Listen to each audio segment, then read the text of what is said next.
మోషేను ఒక నాయకునిగా నిలబెట్టి ఆ మోషే నాయకత్వంలో ఇశ్రాయేలులను బానిసత్వం నుంచి విడిపించాడు. ఐగుప్తు బానిసత్వం నుంచి విడిపించినటువంటి దేవుడు ఇశ్రాయేలులను నడిపిస్తూ ఉన్నాడు. ఇప్పుడు అరణ్యం గుండా, త్రోవ గుండా నడిపిస్తూ ఉన్నాడు. ఎక్కడికి నడిపిస్తూ ఉన్నాడు?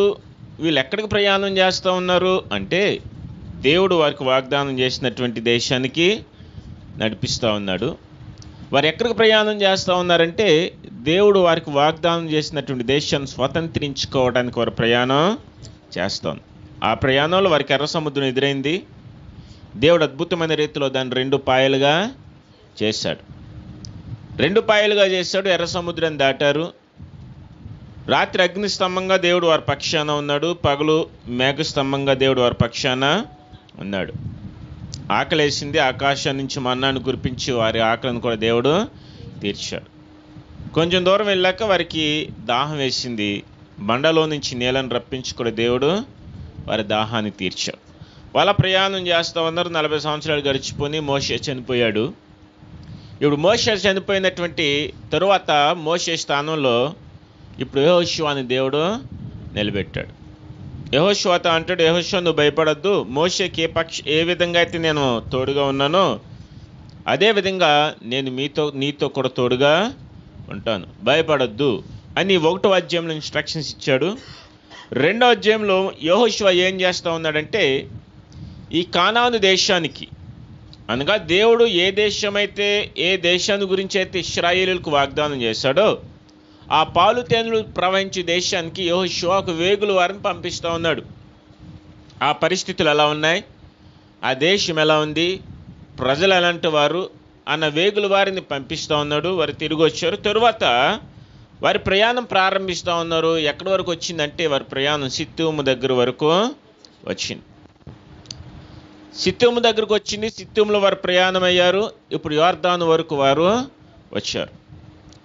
వారు దేవుడు వారికి వాగ్దానం చేసినటువంటి దేశాన్ని, ఆ పాలు తేనెలు ప్రవహించే దేశాన్ని స్వతంత్రించుకోవడానికి వారు వెళుతూ ఉన్నారు. వెళుతున్నటువంటి క్రమంలో వారు ఎక్కడి వరకు వచ్చారు అంటే యోర్దాను నది వరకు. ఏంటమ్మా? యోర్దాను నది వరకు వచ్చారు. ఈ యోర్దాను నది దగ్గరకు వచ్చిన తర్వాత వారి పరిస్థితి ఎలా ఉంది అంటే ఇప్పుడు దేవుడు వారికి వాగ్దానం చేసినటువంటి దేశానికి వెళ్ళటానికి వారికి దారి లేదు. ఎందుకు దారి లేదు? వారి ముందేముంది? యోర్దాను నది ఉంది. అప్పుడు పడవలు లేవు, అప్పుడు ఊహాడలు లేవు. యోర్దాను నది దాటాలి. కానాను దేశాన్ని వాళ్ళు స్వతంత్రించుకోవాలి అంటే, పాలు తేనెలు ప్రవహించే దేశంలోనికి వారు అడుగు పెట్టాలి అంటే ఇప్పుడు వారు ఏం చేయాలి? యోర్దాను నది ఖచ్చితంగా దాటాలి. దాటకపోతే ఆ పాలు తేనెలు ప్రవహించే దేశంలోనికి వారు వెళ్ళలేరు. యోర్దాను నది దాటగలరా అంటే వారు దాటలేని పరిస్థితి. ఇప్పుడు అక్కడ దారి ఉందా అంటే దారి లేనటువంటి పరిస్థితి. యోర్దాను నది చాలా వేగంగా ప్రవహించేది, అది వాస్తవంగా. ఎందుకంటే యోర్దాను నది ఎక్కడి నుంచి వస్తుందంటే ఆ కొండ మీద నుంచి ప్రవహించేది, చాలా ఎత్తులో నుంచి ప్రవహిస్తుంది. ఎత్తులో నుంచి నీరు పారుతుందంటే చాలా వేగంగా ప్రవాహం ఉంటుంది. అంత వేగంగా ప్రవహించే నది దాటాలి అంటే ఒక మనిషికి సాధ్యమయ్యే పని కాదు. ఇప్పుడు అక్కడ పరిస్థితి ఏంటంటే వారు ఖచ్చితంగా దేవుని యొక్క వాగ్దాన దేశాన్ని స్వతంత్రించుకునే పరిస్థితి వారికి లేదు. వాళ్ళ ముందు ఒక సవాల్ ఉంది, గ్రేట్ ఛాలెంజ్ ఉందన్నమాట. ఇప్పుడైనా దేవుని బిడ్డలారా, అటువంటి గొప్ప సవాలు అనగా దేవుని యొక్క ఆశీర్వాదం, దేవుని యొక్క వాగ్దానం దేశంలోనికి వారు అడుగు పెట్టడానికి వారి ముందు ఒక సమస్య ఉంది. ఆ సమస్యను జయించటేనే కానీ వారికి ఆశీర్వాదం దొరకదు. ఆ సమస్యను వారు జయించితేనే కానీ వాగ్దానం దేశంలోనికి వారు అడుగు పెట్టలేరు. ఆ సమస్యను వారు జయించగలరా అంటే ఆ సమస్య వారి జ్ఞానానికి మించినటువంటి సమస్య. వాస్తవంగా ఆ సమస్య వారి తెలివికి మించినటువంటి సమస్య. ఆ సమస్య వారి బలానికి సంబంధించినటువంటి సమస్య. వారి శక్తితో ఆ సమస్యను వారు జయించలేరు. వారికున్న జ్ఞానంతో ఆ సమస్యను జయించలేరు. యోర్దాను నది దాటాలంటే వారి జ్ఞానం పనిచేస్తుంది, అక్కడ పనిచేయదు. యోర్దాను నది దాటాలి అంటే వారి యొక్క డబ్బు పనిచేస్తుంది, అక్కడ పనిచేయదు. ఆ యోర్దాను నది దాటాలంటే వారికున్న బలము లేదా వారికున్న శక్తి, వారికున్న జ్ఞానము, వారికున్న బలగాలు పనిచేస్తాయా అంటే పనిచేయవు. అది వారి శక్తికి, వారి యొక్క డబ్బుకి, వారి యొక్క జ్ఞానానికి, వారి యొక్క బలానికి, వారి యొక్క పలుకుబడికి మించిన సమస్య. ఆ సమస్యను జయించలేనటువంటి పరిస్థితి. వారికున్న పరిస్థితి ఏంటంటే ఒకటే ఒక మార్గం, వాళ్ళు వెనక్కి తిరిగి వెళ్ళిపోవాలి. కానీ అటువంటి సమయంలో మోషే యెహోషువ ఏం చేస్తున్నాడంటే వేకువనే లేస్తా ఉన్నాడంట. వేకువనే ఎందుకు లేచాడు అంటే, ఒక భక్తుడు ఏమంటాడు అంటే, ఆయన ప్రార్థన చేయడానికి లేచాడు. తన ముందు సమస్య ఉన్నప్పుడు, తన ముందు ఒక బాధ ఉన్నప్పుడు ఆయన చేసిన పని ఏంటంటే ఉదయాన్నే లేచి ప్రార్థన అనేది ఆయన చేస్తూ ఉన్నాడు. దేవుని బిడ్డలారా గమనించండి, రాత్రికాల సమయంలో మన క్రైస్తవ జీవితాన్ని ఈ ఇశ్రాయేలీయులకు విశ్వాసపు వెలుగులో మనం గమనిస్తే, మనం కూడా ఒకప్పుడు పాప బానిసత్వంలో ఉన్నాం, అంధకార సంబంధమైన బానిసత్వంలో మనం ఉన్నాం, అపవాది యొక్క బానిసత్వంలో మనం రగ్గిపోతున్నాం, పాపమనే బానిసత్వంలో మనం ఉన్నాం. అలాంటి పాపమనే బానిసత్వంలో మన అపరాధముల చేత, మన పాపముల చేత మనం చచ్చిన వారమేండుగా దేవుడు మనందరినీ కూడా ప్రేమించాడు. అందరినీ ప్రేమించి ఆ పాప బానిసత్వానికి మన ప్రభు అయినటువంటి యేసుక్రీస్తు యొక్క మరణ పునరుద్ధానాల ద్వారా మనం విడిపించి మనల్ని కూడా నడిపిస్తూ ఉన్నాడు. ఎక్కడికి నడిపిస్తూ ఉన్నాడంటే, దేవుడు మనకు కూడా ఒక వాగ్దానం చేశాడు. అదే పరలోక పట్టణానికి నడిపిస్తూ ఉన్నాడు. అందుకే కదా యోహాను 14వ అధ్యాయంలో అంటాడు, ఇదిగో నేను తండ్రి దగ్గరికి వెళ్తూ ఉన్నాను, నేను మరలా వస్తాను, నేనుండి స్థలంలో మీరును ఉండులాగున నేను మిమ్మల్ని తీసుకువెళ్ళటానికి వస్తాను. దేవుడు వాగ్దానం చేశాడు.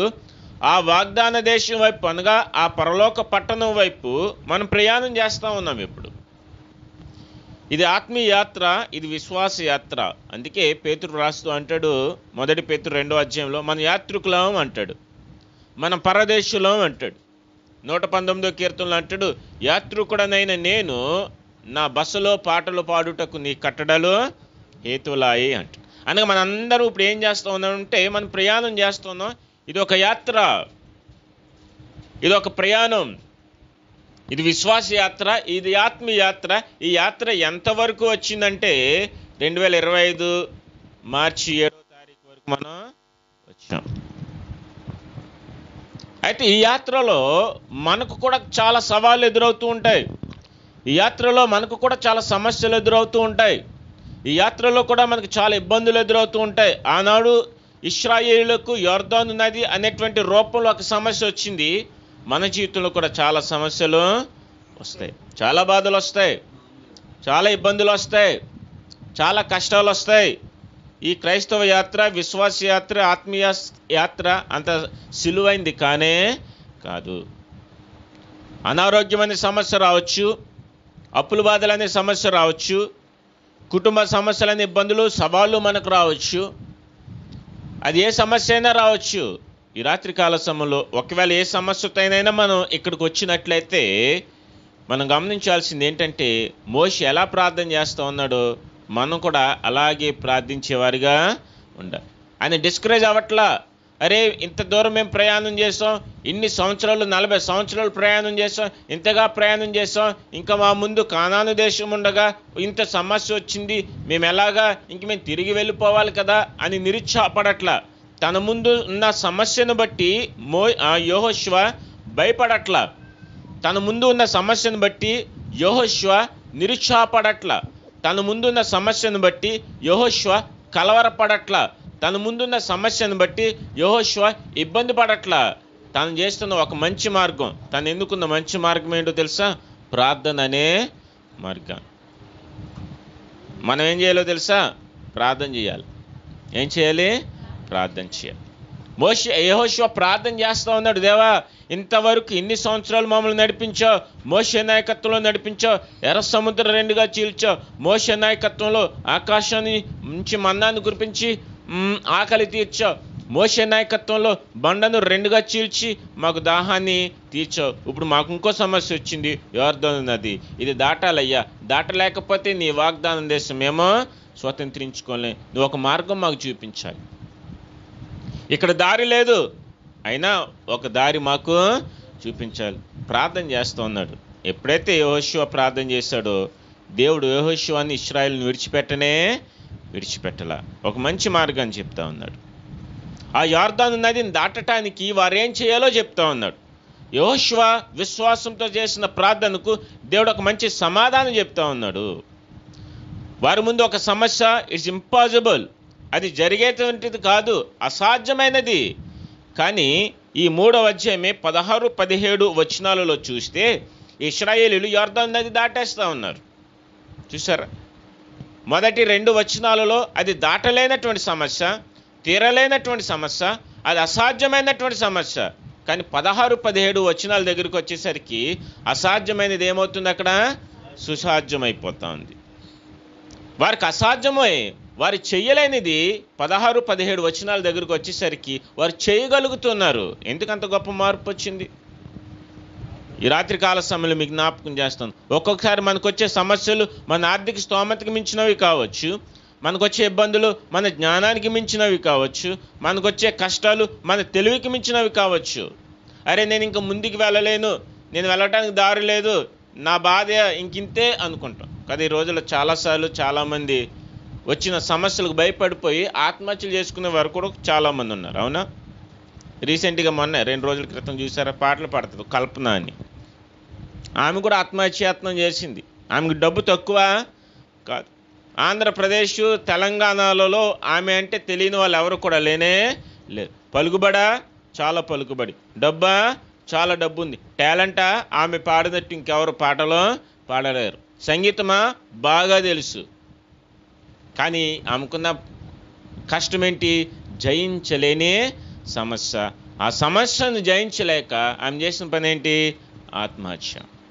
చాలాసార్లు మన జీవితాల్లో అరే నేను ఇంక ముందుకు కొనసాగలేను, నా కుటుంబం ముందుకు కొనసాగలేదు, నా పరిస్థితి ఇంతేనేమో, ఇంక నేను ఆగిపోవాలేమో, నా ప్రయాణం సాగదేమో, నా జీవిత ప్రయాణం ఇంక ముందుకెళ్ళదేమో అన్న పరిస్థితి మనకు చాలాసార్లు వస్తాయి. మీకేమో, నాకు కూడా చాలాసార్లు వచ్చింది. కానీ యెహోషువ అటువంటి పరిస్థితుల్లో, వారి యొక్క ప్రయాణము ముందుకు కొనసాగలేనటువంటి ఆ పరిస్థితుల్లో యెహోషువ ప్రార్థన చేసినప్పుడు దేవుడు 3 ప్రాముఖ్యమైన విషయాలు చెప్తా ఉన్నాడు. యొర్దాను నదిని దాటటానికి వారు చేయాల్సిన 3 ప్రాముఖ్యమైన పనులు. అసాధ్యమైనవి సుసాధ్యపరచటానికి, వారి జీవితంలో ఏదైతే అసాధ్యమో కాదో దాన్ని సుసాధ్యపరచుకోవడానికి, వారు ముందున్నటువంటి ఆ సవాలును వారు జయించడానికి, వారు ముందున్న ఆ సమస్యను వారు జయించడానికి, ఆ యొర్దాను నదిని జయించి ఆ దేవుడు వాగ్దానం చేసిన ఆ కానాను దేశాన్ని స్వతంత్రించుకోవడానికి 3 మార్గాలు దేవుడు చెప్పాడు. చాలా క్లుప్తంగా చెప్పి నేను ముగిస్తాను. మన జీవితంలో కూడా ఎప్పుడైతే నమ్మకంగా ప్రార్థన చేస్తామో దేవుడు మన ప్రార్థన ఖచ్చితంగా సమాధానం ఇస్తాడు. ప్రార్థన చేయం చాలాసార్లు ప్రార్థన చేయం, నిద్రపోతాం. వేకువనే లేచి ప్రార్థించే అనుభవాలు మనందరికీ చాలా ఇంపార్టెంట్. అయితే ఆ 3 విషయాలు మనం కూడా చేయాలి. ఆ 3 విషయాలు ఏంటంటే యెహోషువ 3వ వచనంలో అంటాడు, మీరు మీ దేవుడైన యెహోవా నిబంధన మందసమును యాజకులైన లేవీయులు మోసుకొని పోవట చూచినప్పుడు మీరున్న స్థలంలో నుండి బయలుదేరి దానిని వెంబడి వెళ్ళాలి. మొట్టమొదటిగా ఇశ్రాయేలు చేసిన పని ఏంటో తెలుసా? దేవుడు చెప్తా ఉన్నాడు, ఇదిగో యొర్దాను నది మీరు దాటాలి, అది మీ వల్ల అయ్యే పని కానే కాదు. అయితే నేను ఒక విషయం చెప్తా ఉన్నాను, ఏమిటంటే యాజకులు ఏం చేయాలంటే నిబంధన మందసాన్ని భుజాల మీద ఎత్తుకుని మోసుకుని వెళ్ళాల. ఆ నిబంధన మందసం వెళుతున్నప్పుడు ఇశ్రాయేలీలందరూ ఏం చేయాలి? ఆ నిబంధన మందసం వెంబడి వెళ్ళాలి. నిబంధన మందసం దేనికి సాదృశ్యం అంటే పాత నిబంధన గ్రంథంలో దేవుని యొక్క సన్నిధానానికి సాదృశ్యం. ఇండైరెక్ట్గా దేవుడు ఏం చెప్తా ఉన్నాడంటే ఈ దేవుని యొక్క సన్నిధి మీకంటే ముందుగా వెళ్ళబోతుంది కాబట్టి ఆ దేవుని యొక్క సన్నిధి వెళ్ళినప్పుడు మీరు దేని వెంబడి వెళ్ళాలి? దేవుని యొక్క సన్నిధి వెంబడి వెళ్ళాలి. మీకంటే ముందుగా యాజకులు దేవుని యొక్క సన్నిధిని మోసుకెళ్తారు. ఆ యాజకులు దేవుని యొక్క సన్నిధి మీకంటే ముందుగా వెళుతున్నప్పుడు మీరు దాని వెనకాల వెళ్ళాలి. అనగా మీకంటే ముందు ఎవరు వెళ్ళాలి? దేవుని యొక్క సన్నిధి వెళ్ళాలి. మనం ఎలా అందాం?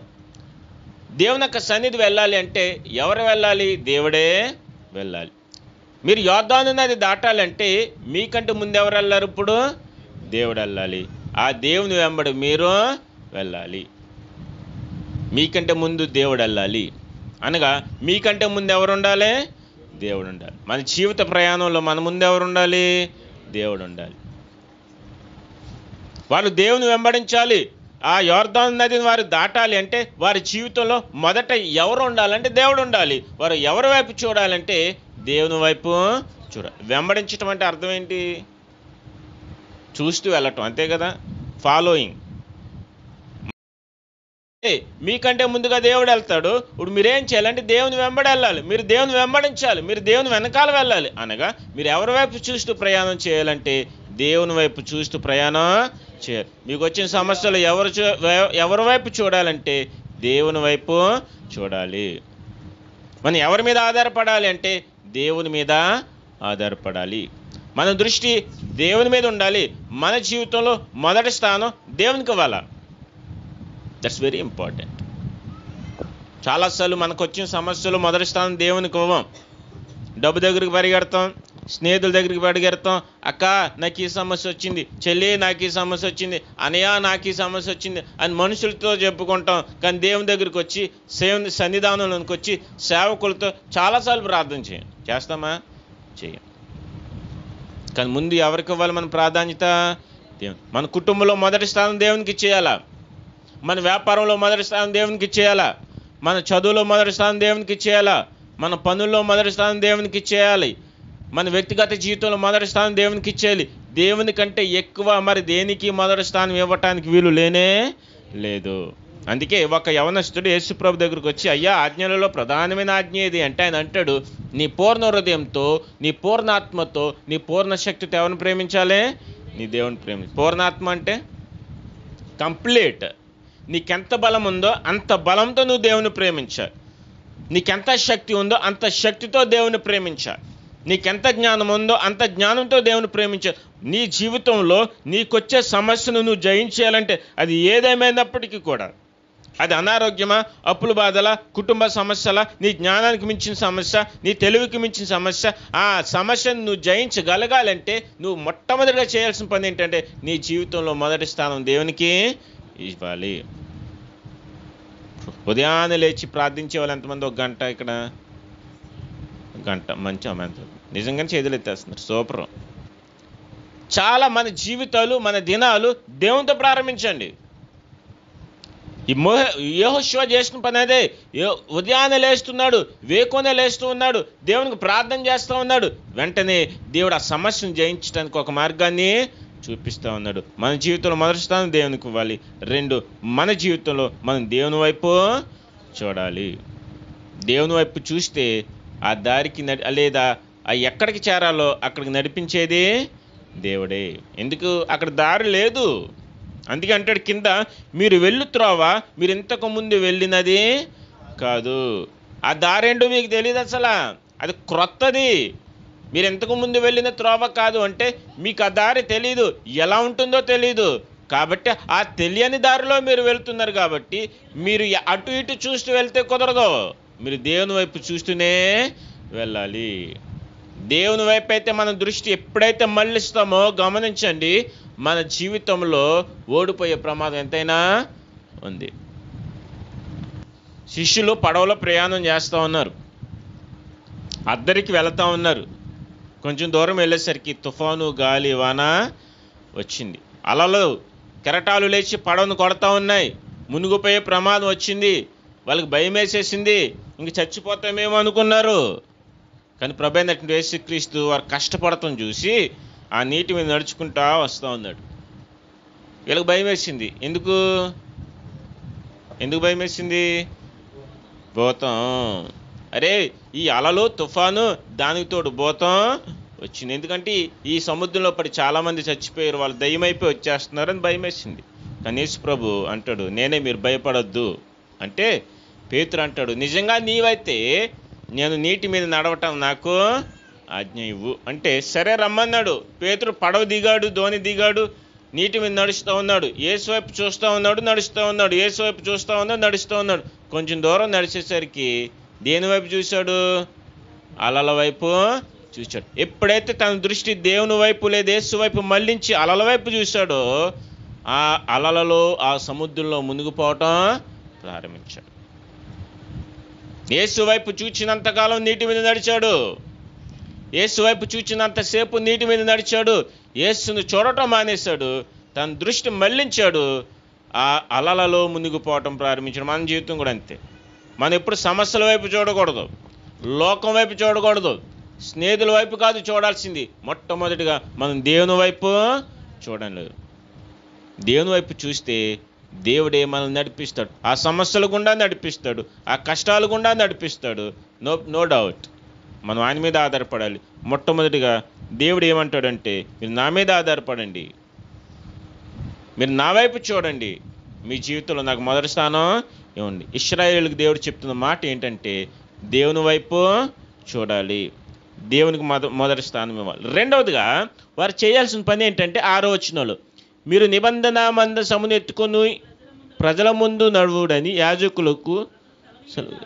ఓకే, 5వ వచనం చదవండి ఒకసారి.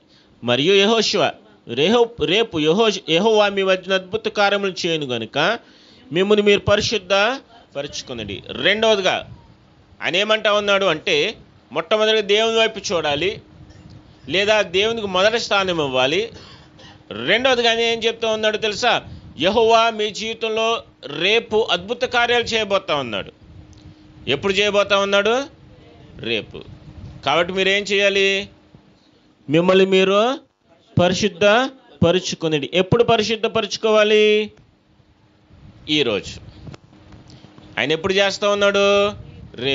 రేపు చేస్తున్నాడు. కాబట్టి మిమ్మల్ని మీరు పరిశుద్ధపరచుకోండి. ఎప్పుడు పరిశుద్ధపరచుకోవాలి? ఈరోజే. పరిశుద్ధపరచుకోండి అంటానికి 2 అర్థాలు ఉంటాయి. ఏమిటంటే, పరిశుద్ధపరచటం అంటే ప్రత్యేకించుకోవటం, 2 పరిశుద్ధపరచటం అంటే ప్రతిష్ఠించుకోవటం. అర్థమవుతుందా? 2 అర్థాలు ఏంటి? ప్రత్యేకపరచుకోవటం, ప్రతిష్ఠించుకోవటం. యెహోషువ చాలా స్పష్టంగా చెప్తూ ఉన్నాడు, రేపు మీ జీవితంలో దేవుడు అద్భుత కార్యాలు చేయబోతా ఉన్నాడు. ఏంటి అద్భుతం? మీరు యొర్దాను నదిని దాటబోతున్నారు. కాబట్టి దేవుడు రేపొద్దున మీ జీవితంలో అద్భుతాలు చేయబోతున్నాడు. కాబట్టి ఈరోజు మీరు చేయాల్సిన పని ఏంటంటే, మిమ్మల్ని మీరు ప్రత్యేకపరచుకోండి. మన జీవితం ఎప్పుడు ప్రత్యేకమైనదిగా ఉండాలి. ఈ లోకంలో మనం జీవిస్తున్నా మన ఆలోచన ప్రత్యేకమైనవిగా ఉండాలి, మన తలంపులు ప్రత్యేకమైనవిగా ఉండాలి, మన ప్రవర్తన ప్రత్యేకమైనదిగా ఉండాలి, మన జీవితాలు ప్రత్యేకమైనవిగా ఉండాలి, మన చూపులు ప్రత్యేకమైనవిగా ఉండాలి, మన మాటలు కూడా ప్రత్యేకమైనవిగా ఉండాలి. ఉంటాయా? మన మాటలు, మన ప్రవర్తన అంతా కుళాయిల దగ్గర బయటపడుతుంది. అవునా? బిందులు ఇచ్చుకుని కొట్టుకుంటాం, బూతులు మాట్లాడతాం. మందిరానికి వస్తాం, బూతులు మానం. ఏమంటాం? ఫ్లోలో వచ్చేసింది అంటాం. అలవాట్లో పొరపాటు. క్రైస్తవ జీవితంలో అలవాట్లు పొరపాట్లు కుదరదు. అందుకే అంటాడు, పోకిరి మాటలు, బూతులు, సరసోక్తులు ఇవన్నీ మనం ఏం చేయాలి? విడిచిపెట్టేయాలి. మన మాటలు ప్రత్యేకంగా ఉండాలి, మన ఆలోచనలు ప్రత్యేకంగా ఉండాలి, మన తలంపులు ప్రత్యేకంగా ఉండాలి, మన ఉద్దేశాలు ప్రత్యేకంగా ఉండాలి, మన ప్రవర్తన ప్రత్యేకంగా ఉండాలి. ఒకవేళ మన ప్రవర్తన ప్రత్యేకంగా లేకపోతే అది చాలా ప్రమాదం. అందుకే ఎఫెసీయులకు రాస్తూ ఏమంటాడో తెలుసా? మీ ప్రాచీన స్వభావాన్ని విడిచిపెట్టండి, నవీన స్వభావాన్ని మీరు ధరించుకోండి. రాత్రికాల సమయంలో నేను జ్ఞాపకం చేస్తూ ఉన్నాను, ఏంటో తెలుసా? మనం ప్రత్యేకపరచుకోవాలి. ఎందుకో తెలుసా? రేపు దేవుడు మన జీవితంలో అద్భుతాలు చేయబోతున్నాడు. దేవుని యొక్క అద్భుతాలు మనం అనుభవించాలి అంటే, దేవుని యొక్క ఆశీర్వాదాలు మనం అనుభవించాలంటే, మొట్టమొదటగా మనకు ఉండాల్సిన అనుభవం ఏంటంటే, మనల్ని మనం ప్రత్యేకపరచుకోవాలి. దేవుడు ఎందుకంటే మనం ప్రత్యేకపరచడానికి మన యేసే మన కొరకు చనిపోయాడు. లోకంలో నుంచి దేవుడు మనల్ని పిలుచుకున్నాడు. అంధకార సంబంధమైన అధికారంలో నుంచి మనం దేవుడు ప్రత్యేకపరిచాడు. అందుకే యోహాను రాస్తూ 15వ అధ్యాయంలో అంటాడు యేసు ప్రభు, మీరు నన్ను ఏర్పరచుకొనలేదు, నేనే మిమ్మల్ని ఏర్పరచుకున్నాను. ఎక్కడి నుంచి ఏర్పరచుకున్నాను? లోకంలో నుంచి. అనగా లోకంలో నుంచి నేను మిమ్మల్ని ప్రత్యేకపరిచాను, కాబట్టి మీరు ప్రత్యేకంగానే ఉండాలి. నేను లోకంలో నుంచి మిమ్మల్ని ప్రత్యేకపరిచాను కాబట్టి ఇంక మీరు లోకంలో కలవటానికి కుదరదు, లోకంలో చేసే పనులు చేయడం కుదరదు, లోక పద్ధతులు ఆచరించడానికి కుదరదు, లోకంలో మాట్లాడినట్టు మాట్లాడితే కుదరదు, లోకంలో చూసినట్టు చూస్తే కుదరదు.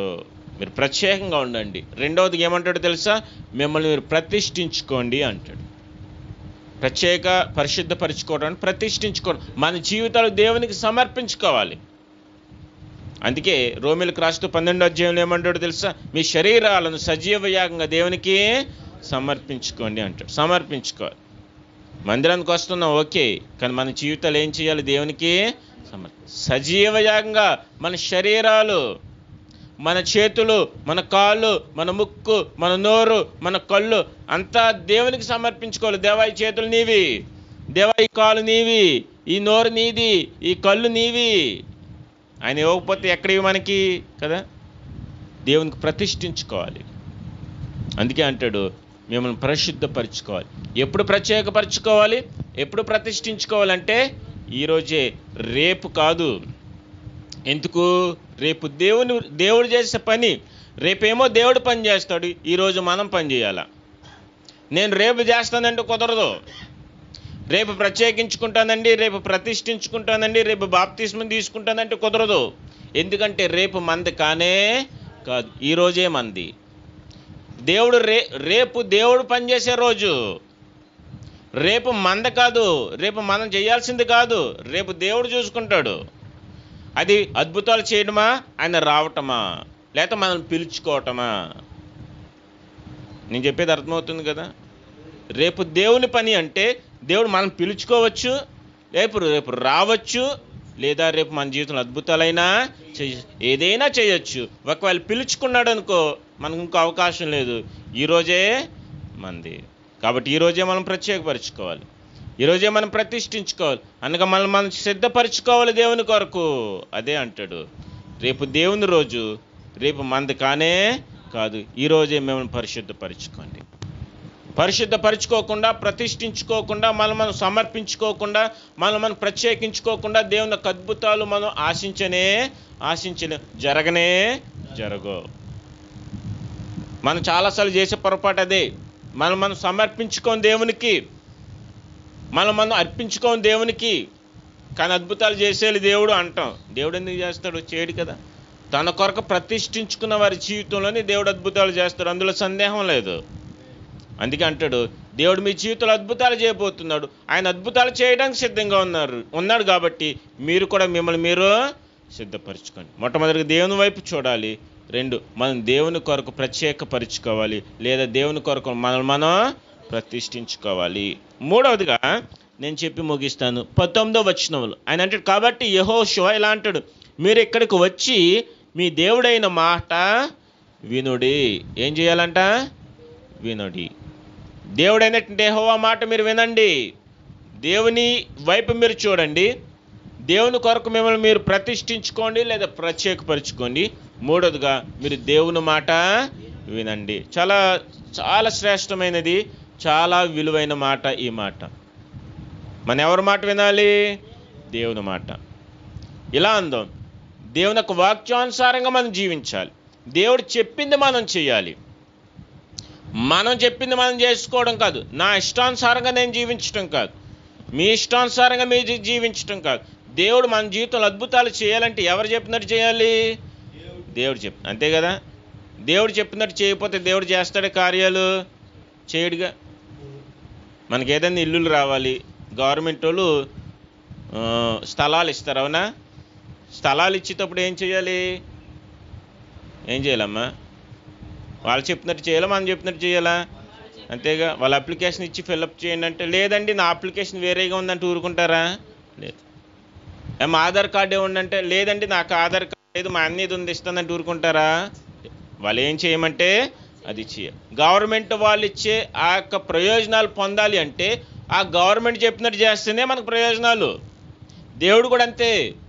దేవుడు మీ జీవితంలో రేపు అద్భుతాలు చేయబోతున్నాడు కాబట్టి ఇప్పుడు దేవుడు చెప్పింది చేయాలి. మీరు దేవుడు చెప్పినట్టు చేయకపోతే ఉపయోగం లేదు. వాక్యానుసారంగా జీవించాలి, వాక్యానుసారంగా ప్రవర్తించాలి, వాక్యానుసారంగా నడవాలి, వాక్యానుసారంగా మాట్లాడాలి. మనం ఏం చేస్తాం? ఆదివారం వస్తాం, ప్రసంగం వింటాం, పాస్టర్ గారు ఏం ప్రసంగం చెప్పారో మనకు గుర్తుండదు, అవునా? పోయిన ఆదివారం ఏం సినిమా చూసామో గుర్తుంటుంది, అవునా? కానీ ఈరోజు ఏం సినిమా చూసామో మనకే, ఏ వాక్యం విన్నామో మనకే గుర్తుండదు. గమనించండి, మీకు జ్ఞాపకం చేస్తాను, వాక్యానుసారమైన జీవితం చాలా ప్రాముఖ్యం. అందుకే ఒకరోజు యేసు ప్రభు మాట్లాడుతుంటే చాలా అద్భుతంగా మాట్లాడుతూ ఉన్నాడు. ఒక స్త్రీ తన్మయమైపోయింది, చాలా ఆనందమైపోయింది ఆ స్త్రీకి. లేచి అంటుంది, ప్రభువా నువ్వెంత అద్భుతంగా మాట్లాడుతున్నావు, చాలా చక్కగా మాట్లాడుతున్నావు, నిన్ను ఏ తల్లికి అందో కానీ ఆ తల్లి చాలా ధన్యురాలు. అంటే యేసుప్రభు అంటాడు, ఆమె ధన్యురాలే, కానీ అంతకంటే ధన్యులు ఎవరో తెలుసా? ఈ నా మాటలు విని వాటిని గైకొనివాడు మరింత ధన్యులు. యేసుప్రభుకి జన్మ ఇవ్వటమే ధన్యం. అంతకంటే ఆశీర్వాదం లోకం ఇంకొకటి లేనే లేదు. కానీ యేసుప్రభు అంటాడు, అంతకంటే ఆశీర్వాదం ఇంకోటి ఉంది. ఏంటో తెలుసా? పాస్టర్ గారు ఆదివారం వాక్యం చెప్తారు చూసారా, అది విని చెయ్యాలి. మన వాక్యం, మన ప్రవర్తన వాక్యానుసారంగా ఉండాలి. అందుకే ఏమంటాడో తెలుసా ప్రసంగి రాస్తూ, నువ్వు దేవుని యొక్క మందిరానికి వెళ్ళినప్పుడు నీ ప్రవర్తన జాగ్రత్తగా చూసుకో. మందిరానికి వచ్చిన తర్వాత ఇష్టానుసారంగా కూర్చుంటే కుదరదు. ఇక్కడ ఎమ్మెల్యే గారు ఉన్నారనుకో, అలా మాట్లాడతామా? మాట్లాడంగా. ఎంపీ గారు ఉన్నారనుకో, మాట్లాడతామా? మాట్లాడంగా. కానీ అంతకంటే గొప్పడు దేవుడు ఉన్నాడు కదా, మనం ఎంత భయంగా కూర్చోవాలి? మన ప్రవర్తన ఎంత బాగుంది, దేవుడు ప్రవర్తన కూడా చూస్తాడు. గమనించండి, ప్రవర్తన ఇంపార్టెంట్ ఆయనకి, మన క్రియలు ఇంపార్టెంట్ ఆయనకి. అందుకే అంటాడు, మీరు దేవునికి పిలుపునకు తగినట్టుగా ప్రవర్తించండి అంటాడు ఎఫెసీయులకు రాస్తూ. మీ జ్ఞాపకం చేస్తాం, ఉదయకాల సమయంలో మన ప్రవర్తన, మన మాటలు, మన జీవితం వాక్యానుసారంగా ఉండాలి. దేవుడు చెప్పిందే చేయాలి. మా అక్క చెప్పిందని నేను చేయడం కాదు, మా చెల్లి చెప్పింది, మా బంధువులు చెప్పారు, మా అన్నయ్య చెప్పాడు, అది కాదు మనం చేయాల్సింది. దేవుని వాక్యం ఏం చెప్తుందో అది చెయ్యాలి. దేవుని యొక్క సేవకుల ద్వారా దేవుడు మాట్లాడుతూ ఉన్నాడు కదా, ఆ మాటలు మనం వినాలి, వాటిని గైకొనాలి. ఒకవేళ ఊరికి వచ్చి కూర్చుని వినేసి వెళ్ళిపోవడం వల్ల ఉపయోగం లేదు. మీకు ఉందా? లేదు. ఇంట్లో చికెన్ కూర వండుకుని, అబ్బాయి ఎంత బాగుంది, వాసన బాగుంది, సూపర్ ఉండవమ్మా, అమ్మ సూపర్ ఉండవు, వాసన అదిరిపోతుందంటే ఉపయోగం ఏమైనా ఉందా? ఏం చేయాలి మనం? ఏం చేయాలి? తినాలి, అంతే కదా. తింటేనే దాని యొక్క రుచి, దాని యొక్క అనుభవం మనకి తెలుస్తుంది. వాక్యం కూడా అంతే. వినేసి వెళ్ళిపోవడం వల్ల ఉపయోగం లేదు. దేవుని యొక్క ఆశీర్వాదాలు పొందాలి అంటే, దేవుని యొక్క దీవెనలు పొందాలి అంటే పాస్టర్ గారు చెప్పిన వాక్యం వినాలి, వాక్యానుసారంగా కూడా నడుచుకోవాలి. అప్పుడే దేవుడు ఆశీర్వదిస్తాడు, అప్పుడే దేవుడు దీవిస్తాడు. ఎప్పుడైతే ఇశ్రాయేలీలు దేవుని వైపు చూస్తూ దేవుని కొరకు వారిని ప్రతిష్ఠించుకుని దేవుని మాట విని దేవుడు చెప్పింది చేశారో, యాజకులు మందసాన్ని మోసుకుని వెళుతూ వారి పాదాలు నీటిలో పెట్టగానే ఆ ప్రవాహం అక్కడ ఆగిపోయింది. ఈ నీరు అటు వెళ్ళిపోయింది, మధ్యలో దారి ఏర్పడింది. చూసారు దేవుని మాట వినటంలో ఉన్న అద్భుతం. మందిరానికి రోజు రావచ్చు, కానీ పాస్టర్ గారు చెప్పిన వాక్యాన్ని గైకొనకపోతే ఉపయోగం లేనే లేదు. ఈ రాత్రి కాల సమయంలో మీకు జ్ఞాపకం చేస్తా ఉన్నాను, నేను ముగించడానికి ఇష్టపడుతున్నాను. ఈ రాత్రి మన ఎటువంటి సమస్య ఇక్కడికి వచ్చినప్పటికీ కూడా ఆ సమస్యను తీర్చగల శక్తిమంతుడు మన దేవుడు. ఆయన సర్వాధికారి, ఆయన సర్వశక్తిమంతుడు, ఆయనకు అసాధ్యమైనదంటే ఏది లేనే లేదు. అందుకే ఆయన అంటాడు అబ్రహాముతో, దేవునికి అసాధ్యమైనది ఏదైనా ఉందా, కలదా? లేదు కదా. శారా నవ్వుతుంది, నాక ఈ వయసులో పిల్లలా అంటే దేవుడు అంటాడు, దేవునికి అసాధ్యమైనది ఏదైనా కలదా? లేదు. దేవుడు ఏదైనా చేయగలడు. ఆనాడు ఎర్ర సముద్రంగా చీల్చాడు, ఆకాశం నుంచి మన్నాను కురిపించాడు, బండను చీల్చిన నీరుని ఇచ్చాడు, యొర్దాను నదిని 2 పాయలుగా చేసి వారి జీవితంలో అసాధ్యమైన దానిని సుసాధ్యపరిచిన దేవుడే ఈనాడు మన మధ్య కూడా ఉన్నాడు. మనం దేవుని వైపు చూడాలి. మన జీవితంలో దేవునికి మొదటి స్థానం ఇచ్చేది. కుటుంబ ప్రార్థన చేసుకోండి, వేకువనే లేచి ప్రార్థన చేసుకోండి. అది వ్యాపారమైనా, అది ఉద్యోగమైనా, బయటికి వెళ్ళేటప్పుడు ప్రార్థన చేసుకోకుండా మనం ఏ పని ప్రారంభించడానికి వీలు లేనే లేదు. దేవుని వైపు చూడాలి, దేవుని కొరకు మన జీవితాలు సమర్పించుకోవాలి, ప్రత్యేకపరుచుకోవాలి. 3, దేవుని మాట మనం వినాలి, వాక్యానుసారంగా జీవించాలి. విని వెళ్ళిపోతే ఉపయోగం లేదు. వాక్యం ఏం చెప్తుందో దాని ప్రకారం జీవిస్తే గనక దేవుడు సందేహం లేదు అసాధ్యమైన వాటిని మనకి సుసాధ్య పరుస్తాడు. దేవుడు మన జీవితంలో అద్భుతాలు చేస్తాడు. దేవుడు మనకు దయచేయను గాక.